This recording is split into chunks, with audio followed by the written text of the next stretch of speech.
നമസ്കാരം. വരികൾക്കപ്പുറത്തേക്ക് സ്വാഗതം.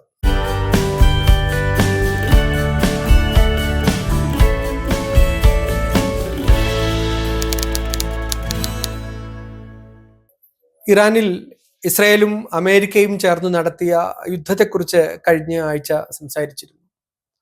യുദ്ധം ഇപ്പോൾ ഒരാഴ്ച പിന്നിടുകയാണ്. യുദ്ധത്തിന്റെ സ്വഭാവങ്ങൾ മാറിയിട്ടുണ്ട്. യുദ്ധത്തിന്റെ പ്രധാന വാർഹെഡ് GCC രാഷ്ട്രങ്ങളുടെ മേലായിട്ടുണ്ട്. GCC രാഷ്ട്രങ്ങളുടെ സ്ഥിതി എന്ന് പറയുന്നത് ലോകത്തിന്റെ ഒരു പരിച്ഛേദം തന്നെ പ്രവാസികളായി വസിക്കുന്ന ഒരിടമാണ്. ഇപ്പോൾ ദുബൈയുടെ മുകളിൽ വെച്ച് ഒരു മിസൈൽ ചിതറി വീണാൽ അത് വീഴുന്നത് ലോകത്തിന്റെ പരിച്ഛേദത്തിന്റെ മുമ്പിലാണ്. എല്ലാ നാഷണാലിറ്റിയിലും പെട്ട മനുഷ്യർ അധിവസിക്കുന്ന ഇടമാണ്. ഇന്ത്യക്കാർ ധാരാളമായി വസിക്കുന്ന ഒരിടമാണ് ഗൾഫ്. മലയാളികൾ വിശേഷിച്ചും ലക്ഷക്കണക്കിന് മലയാളികളാണ് അവിടെയുള്ളത്. അത്തരമൊരു യുദ്ധം യഥാർത്ഥത്തിൽ യുദ്ധത്തിന്റെ കാരണക്കാരായ, യുദ്ധത്തിൽ പങ്കെടുക്കുന്ന ആളുകളുടെ പുറത്തേക്ക് യുദ്ധത്തെ വ്യാപിപ്പിക്കുകയും യുദ്ധത്തിൽ യാതൊരു വിധത്തിലും ബന്ധപ്പെടാതിരുന്ന ഒരു ലോകത്തിൽ യുദ്ധം നടക്കുകയും ചെയ്യുന്ന സാഹചര്യമാണുള്ളത്. തീർച്ചയായും അതിൻ്റെ യുദ്ധത്തിന്റെ കെടുതികൾ പറ്റുന്ന, യാതൊരു വിധത്തിലും ഇതിന്റെ കെടുതികൾ ഏറ്റെടുക്കേണ്ടതല്ലാതിരുന്ന ഒരു ജനത അത് ഏറ്റെടുക്കേണ്ടുന്ന സന്ദർഭം വരുമ്പോൾ വ്യാപകമായ പ്രതിഷേധം ലോകത്തിന്റെ വിവിധ തലങ്ങളിൽ നിന്ന്, നേതാക്കന്മാരിൽ നിന്ന് ഉണ്ടാകേണ്ടതാണ്. അത് തീർച്ചയായും ഉണ്ടാകുന്നില്ല. അത് ഇന്ത്യയിൽ നിന്ന് ഒട്ടും ഉണ്ടാകുന്നില്ല. ഇന്ത്യൻ ഭരണാധികാരികളിൽ നിന്ന് തീർത്തും ഉണ്ടാകുന്നില്ല.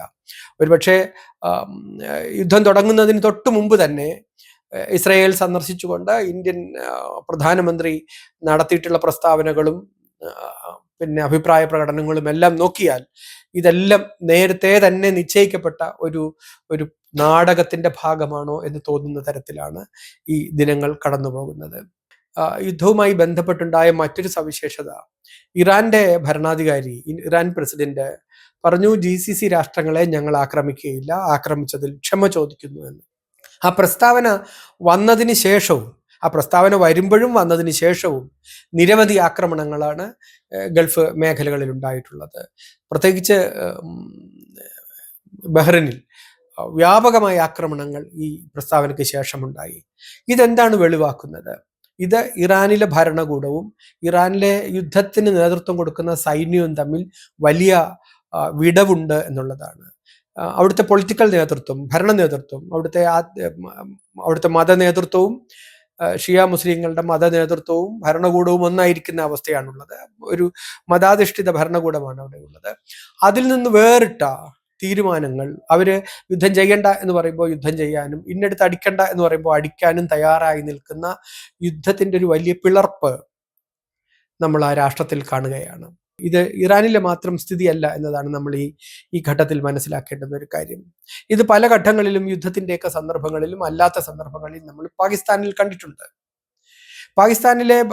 ദീർഘകാലമായി പാകിസ്ഥാനിലെ ഭരണകൂടവും പാകിസ്ഥാൻ സൈന്യവും തമ്മിൽ ഒത്തല്ല പോകുന്നത്.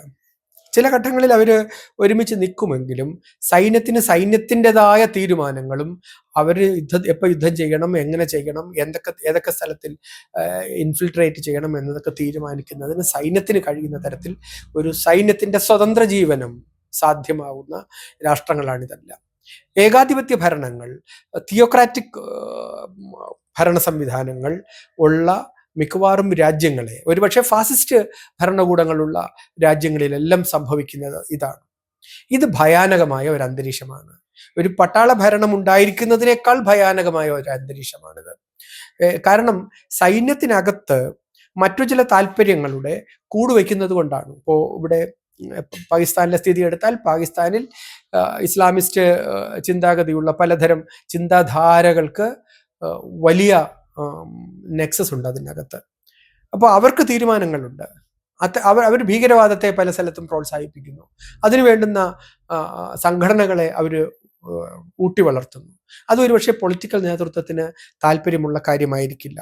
അതിൽ നിന്ന് വ്യത്യസ്തമായ ഒരു തീരുമാനം സൈന്യത്തിന്റെ ഭാഗത്തുനിന്ന് വരുന്നു. ഇത് രാജ്യത്ത് എന്തുമാത്രം അരക്ഷിതാവസ്ഥ ഉണ്ടാക്കും എന്നുള്ളത് ഒരുപക്ഷെ ഒരു സമയത്തും ഇത് നേരെയാക്കാൻ പറ്റാതെ, ഈ ജനങ്ങൾ ജനാധിപത്യത്തിലൂടെ അവിടുത്തെ ഭരണകൂടത്തെ, അവിടുത്തെ രാഷ്ട്രീയ നേതൃത്വത്തെ മാറ്റുകയും പുതിയ നേതൃത്വത്തെ കൊണ്ടുവരികയും ചെയ്താലും രാഷ്ട്രത്തെ തിരികെ പിടിക്കാൻ പറ്റാത്ത തരത്തിലുള്ള ഒരു ഡീപ് സ്റ്റേറ്റ് അതിൻ്റെ അടിയിൽ വളരുകയും അത് രാജ്യത്തെ ക്രമേണ റോട്ടനാക്കി അതിനെ അഴുകുന്ന നിലയിലേക്ക് എത്തിക്കുകയും ചെയ്യുന്നു എന്നതാണ് നമുക്കിതിൽ നിന്ന് ബോധ്യമാവുന്ന ഒന്ന്. ഇതിൻ്റെ ഒരവസ്ഥയാണ് നമ്മളിപ്പോൾ ഇറാനിൽ കാണുന്നത്. ഇറാനിൽ നിന്ന് നേരത്തെ ഇത്തരം വാർത്തകൾ അങ്ങനെ ധാരാളമായി വന്നിട്ടില്ല. ഇറാൻ ഭരണകൂടത്തിലും ഇത് സംഭവിക്കുന്നു. ഒരുപക്ഷെ ആയത്തുള്ള അലി ഖമനേയിയുടെ മരണത്തോടൊപ്പം ഈ വിഭജനം കൂടുതൽ രൂക്ഷമായിരിക്കുന്നു എന്ന് വേണം കാണാൻ.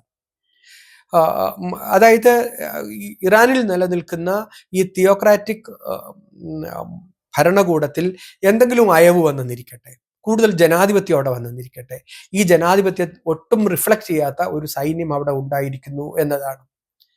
നോക്കൂ, ഇതൊക്കെ സംഭവിക്കുന്ന ഒന്നും നമുക്ക് പോസിറ്റീവായി കാണാൻ പറ്റാത്ത തരത്തിൽ, ശുഭോദർക്കമായ ഒന്നും ഈ ലോകത്ത് കാണാൻ പറ്റാത്ത തരത്തിൽ ഇരുളടഞ്ഞതായി ലോകം തീരുകയാണ് എന്നുള്ളതിൻ്റെ ലക്ഷണങ്ങളാണ് ഈ വരുന്നത്. ഇത് ഞാൻ പറയുമ്പോൾ ഇന്ത്യൻ സൈന്യത്തിനകത്ത് സമീപകാലത്തുണ്ടായിക്കൊണ്ടിരിക്കുന്ന മാറ്റങ്ങൾ ഇത്തരത്തിൽ വളരെ നമ്മളെ ഉത്കണ്ഠപ്പെടുത്തേണ്ട ഒന്നാണെന്ന് സൂചിപ്പിക്കാൻ കൂടിയാണ്. ദീർഘകാലമായി ഇന്ത്യയിൽ അധികാരത്തിലേക്ക് വന്നിട്ടുള്ള സവർണ ഹിന്ദുത്വ ശക്തികളുടെ രാഷ്ട്രീയ അധികാരം കൈവരുന്നതിന് തൊട്ട് മുമ്പ് തന്നെ സൈന്യത്തിൽ ഇത്തരം ഗ്രൂപ്പുകളുടെ വലിയ മേൽക്കൈ വരുന്നതും അതും ഭരണകൂടവും തമ്മിൽ, പൊളിറ്റിക്കൽ നേതൃത്വവും തമ്മിലുള്ള ഒരു നെക്സസ് വഴി ചില കാര്യങ്ങൾ ഓപ്പറേറ്റ് ചെയ്യുന്നതും നമ്മൾ കണ്ടതാണ്. അതിൻ്റെ വാർത്തകൾ വന്നതാണ്, പല മാധ്യമങ്ങളും അത്തരം വാർത്തകൾ വന്നതാണ്. ഒരുപക്ഷെ സൈന്യത്തെ ഇത്തരത്തിൽ മതവൽക്കരിക്കപ്പെടുന്നത്, സൈന്യത്തെ ഇത്തരത്തിൽ രാഷ്ട്രീയവൽക്കരിക്കപ്പെടുന്നത് ഇന്ത്യ പോലുള്ള ബഹുസ്വരമായ ഒരു രാജ്യത്ത് ജനാധിപത്യം കൊണ്ട് വലിയ മിറക്കിൾ സംഭവിച്ചിട്ടുള്ള രാജ്യമാണ്. ഒരു അടിയന്തരാവസ്ഥ പോലെ വളരെ ഏകാധിപത്യപരമായ ഇരുളടഞ്ഞ ഒരു കാലത്തെ കേവലം 2-2.5 വർഷത്തിന്റെ കാലാവധിയിൽ വെച്ച് റീസെറ്റ് ചെയ്യാൻ പവർ കാണിച്ച, അതിന് പൂർണ്ണമായും തുടച്ചു മാറ്റാൻ കഴിവ് കാണിച്ച ഒരു ജനാധിപത്യമുള്ള രാജ്യമാണ് നമ്മുടേത്. അതുകൊണ്ട് നമ്മൾ ഇന്ന് നിൽക്കുന്ന ഒരു ഭരണ നേതൃത്വമോ ഇന്ന് നിൽക്കുന്ന ഒരു രാഷ്ട്രീയ ഘടനയെയോ നാളത്തെ ഒരു തെരഞ്ഞെടുപ്പിലൂടെ മാറ്റാനും ഒരു പുതിയ ഇന്ത്യയുടെ ഭാവി തുറക്കാനും ശേഷിയുള്ള തരത്തിലുള്ള ഡൈനമിക്കായ ഒരു ജനാധിപത്യ സംവിധാനം നിലനിൽക്കുന്ന രാജ്യത്തെ വളരെ വിപുലമായ സൈന്യത്തെയോ പോലീസിനെയോ ഈ പറയുന്നത് പോലെ രാഷ്ട്രീയവൽക്കരിക്കുകയോ മതവൽക്കരിക്കുകയോ ഭീകരവൽക്കരിക്കുകയോ ചെയ്യുന്നത് ദീർഘകാലം അപകടങ്ങൾ വരുത്തി വയ്ക്കുന്നതും പാകിസ്ഥാനെ പോലെ അല്ലെങ്കിൽ ഇപ്പോൾ ഇറാൻ അനുഭവിക്കുന്നത് പോലെ ഏകാധിപത്യ രാജ്യങ്ങൾ പലതും പിന്നീട് ശൈഥല്യപ്പെട്ടതുപോലെ രാജ്യത്തിനകത്ത് തന്നെ സംഘർഷങ്ങൾ വളരുന്നതിനും ജനാധിപത്യം കൊണ്ട് അതിനെ നേരെയാക്കാൻ പറ്റാതെ വരുന്നതും ജനങ്ങളുടെ ഇച്ഛയെ ഈ രാജ്യം പ്രതിഫലിപ്പിക്കാതെ വരുന്നതുമായ ഒരു സാഹചര്യത്തിലേക്ക് കൊണ്ടുപോകും എന്നുള്ളതാണ്. ഇതാണ് ഈ സന്ദർഭത്തിൽ ഇറാന്റെ മാത്രം പ്രശ്നമല്ല ഇപ്പൊ നമ്മൾ ഈ കാണുന്നത് എന്ന് നമ്മൾ മനസ്സിലാക്കേണ്ടതുണ്ട്. അതുകൊണ്ട് സൈന്യം ന്യൂട്രൽ ആയിരിക്കണം. സൈന്യം രാഷ്ട്രീയ നേതൃത്വത്തിന്റെ തീരുമാനങ്ങൾക്ക് ഒപ്പം പ്രവർത്തിക്കേണ്ടുന്ന, ഇതര താല്പര്യങ്ങളിലൂടെ പ്രവർത്തിക്കാത്ത ന്യൂട്രലായ ഒരു ഫോഴ്സായി നിലനിർത്തുക എന്ന് പറയുന്നത് രാജ്യത്തിന്റെ ഭാവിയുടെ ഏറ്റവും പ്രധാനപ്പെട്ട ഘടകമാണ്.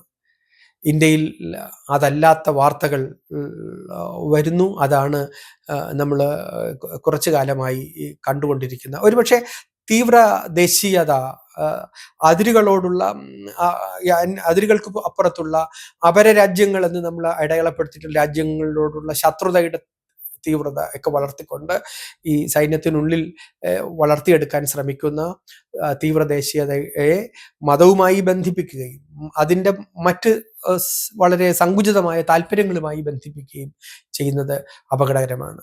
ഇത് പാകിസ്ഥാൻ നേരത്തെ തന്നെ തുടങ്ങിയതാണ്. പാകിസ്ഥാൻ അതിൻ്റെ ഏറ്റവും തിക്തമായ ഫലങ്ങൾ സമീപകാലത്തും അനുഭവിക്കുന്നത് നമ്മൾ കണ്ടതാണ്. ഇറാനിൽ ഇതോടുകൂടി നമ്മൾ അത് വെളിവാക്കുന്നു. മറ്റു പല രാജ്യങ്ങളിലും ഈ പ്രശ്നങ്ങൾ നമ്മൾ വായിച്ചിട്ടുണ്ട്. ഈ പ്രശ്നങ്ങളെ പത്രങ്ങൾ റിപ്പോർട്ട് ചെയ്തിട്ടുണ്ട്. ഇന്ത്യൻ അവസ്ഥയിൽ അതും തീവ്രമായി വരുന്നു എന്നതാണ് എൻ്റെ ഒരു കാഴ്ചപ്പാട്.